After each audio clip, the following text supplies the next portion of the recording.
Hi guys, Donald from Golf Bit here to put the Mizuno JPX900 family of irons side by side on the range. Now before we cross over outside, let's quickly remind ourselves of the tech. First up is the JPX900 hot metal iron, which is designed to be the most forgiving of the three with a nice chunky presence, big cavity, lots of offset for forgiveness. That's also the one with chromoly, a very thin yet super strong metal alloy that generates fast ball speeds.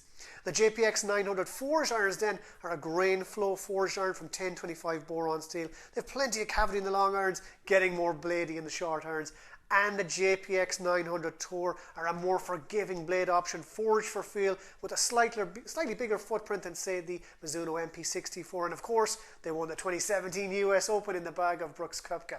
But how do they all perform in practice? Let's head on over to the Drift, where I got to hit all three irons in the JPX900 family. Range time now with the Drift with the Mizuno JPX900 family. Finally get them in my hand, all three to compare together at the same time. I've got the hot metal, I've got the forge, and I've got the Tour, and you can even see straight away a graduated difference between them. Let's go with the hot metal. First of all, chromoly finish. This one is all about distance, very forgiving, but that's not to say it hasn't got that Mizuno quality. It's beautiful looking, it's got a thick top line, big cavity there. Mid-teen handicappers down to 5, 6 even. I would love to have these in my bag. Let's see. Oh, absolutely beautiful. 162 yards with a range ball. I'll take that any day of the week.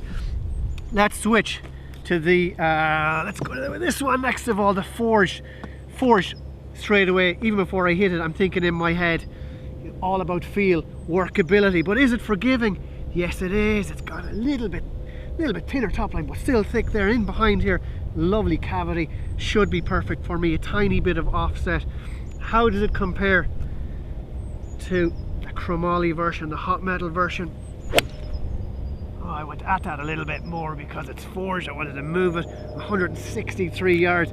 That's a nice one. I went at it a little bit more. What about the Tour version? Am I good enough to use this? Well, low single figures, scratch golfers are going to move into something like this, aren't they? It's got that thin top line, that bladey look, but this one still has the JPX core philosophy of forgiveness. It's got a nice long face as well. There are lots of sweet spot for a blade, as you'd expect from a JPX. How does it work with the forged finish?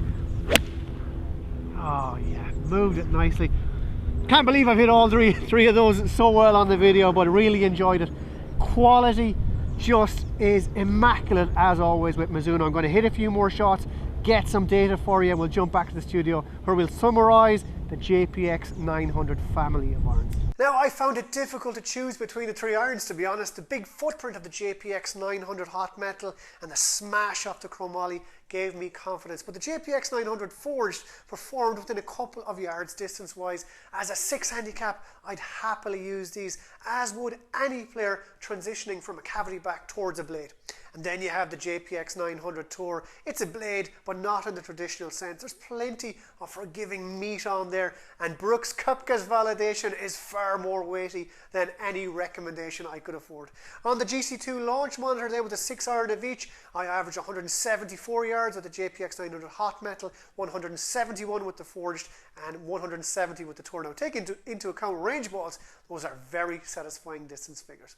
So if you like the sound of all that, head on over to Golf Bit and check out our stocks of the Mizuno JPX900 iron family. We have them all, and if you need more discussion, we also have individual JPX900 iron hitting reviews for you to check out too. I hope it all helps to get you out there enjoying your golf, but for now, that's all from me. It's Donald out.